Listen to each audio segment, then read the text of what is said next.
Aujourd'hui, je vais parler du corps comme instrument de musique. Notre corps est un instrument par excellence. C'est un instrument à part entière.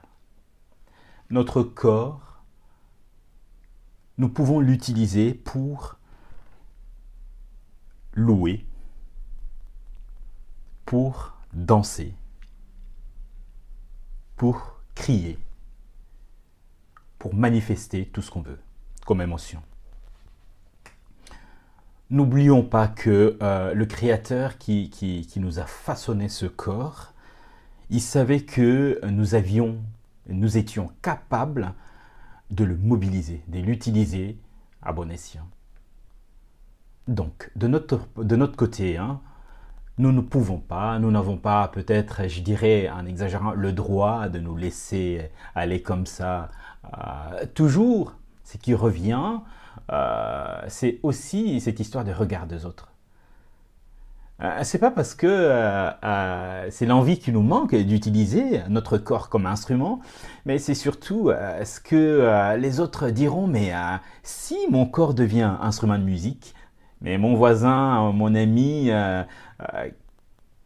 que pensera-t-il, que dira-t-il? Peut-être, certains pensent que mettre le corps en musique, surtout mettre le corps en mouvement, c'est réservé aux enfants. Ah non, c'est pour les enfants.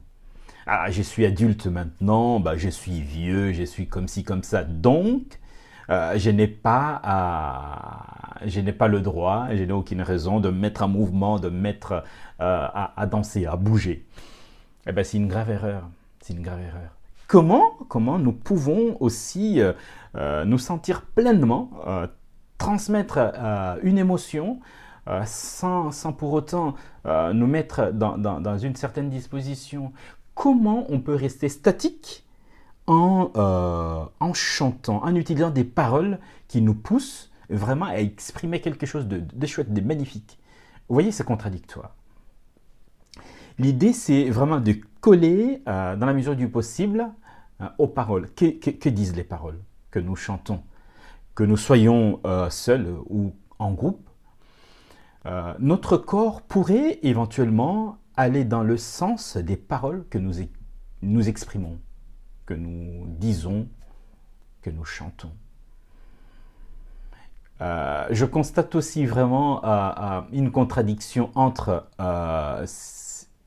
pour parler du chant chrétien, dire « Criez de joie, vous les pauvres des cœurs, vous les enfants bien-aimés du Seigneur. » En fait, c'est différent de « Criez de joie, vous les pauvres des cœurs. » On peut le manifester de mille façons. Vous voyez, on ne transmet pas la même émotion. Quand on est là, on se dit « Mais voilà, le chant nous invite à crier de joie. » C'est exprimer vraiment une joie. Donc, du coup, mon corps doit aussi m'accompagner pour que cette joie transparaisse aussi. Même si je suis malade. On peut chanter en étant malade, voilà, on va le comprendre. Notre voix peut aussi parler à notre place en disant « mais là, il n'est pas très en forme », donc on peut comprendre. Mais quand toutes les conditions sont réunies et que on est là pour chanter et que le chant, par exemple, nous invite à aller, à exprimer une joie, une émotion qui parle, par exemple, de choses assez agréables. Mais on y va, on y va. Là aussi, vous n'êtes pas responsable de ce que l'autre posera comme acte, mettra comme mouvement par rapport à son corps, mais vous êtes responsable de ce que vous devriez faire, du mouvement que vous devriez impulser aussi, pour accompagner justement les paroles de la chanson. Être soi-même veut dire être en accord avec ses aspirations, se respecter, être en lien vraiment avec son fort intérieur pour pouvoir aussi rayonner autour de soi quand on est en groupe. On peut être d'un grand secours de ce qui est du groupe. Nous pouvons apporter quelque chose au groupe si nous sommes en accord avec nous et que le mouvement que nous exécutons nous permette vraiment de rester à notre place. On se dit, non, je n'exagère pas quand je mets mon corps en mouvement, quand je bouge, quand j'essaye d'exprimer cette émotion qui m'habite, cette joie qui m'habite. Parce que la parole ou les paroles de la chanson m'invitent à exprimer une joie.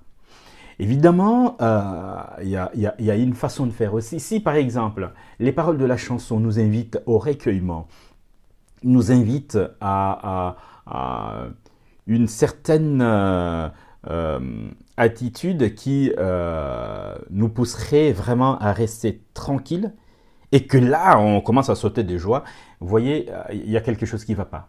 Donc, essayez dans la mesure du possible vraiment de coller aux paroles, et le mouvement viendra de lui-même, ou par lui-même, si vous voulez. Donc, soyons moteurs. On doit se faire confiance. Si le moment venu, la chanson nous invite vraiment à louer, à crier, en respectant aussi les autres bien sûr, hein, mais pas en cassant les oreilles des autres, mais se dire non, c'est mon temps, c'est le moment que j'exprime vraiment une joie, on y va. Et si pour vous, la chanson vous invite à une certaine tristesse, tiédeur ou que sais-je, eh bien, respectez-vous, respectez votre fort intérieur, respectez votre attitude du moment, respectez votre émotion du moment. Mais de grâce, ne soyons pas de ceux qui se bloquent. Voilà. Parce que, qu'en dira-t-on? Parce que monsieur, madame untel ne sera pas content si on chante d'une façon, si on bouge d'une autre façon. Non. On est dans la confiance, on est dans l'attitude de se faire et puis dans des dispositions de se faire plaisir, et on y va, et on y va. Oh là là, donc je suis obligé de couper ça parce qu'il y a le téléphone qui sonne en même temps.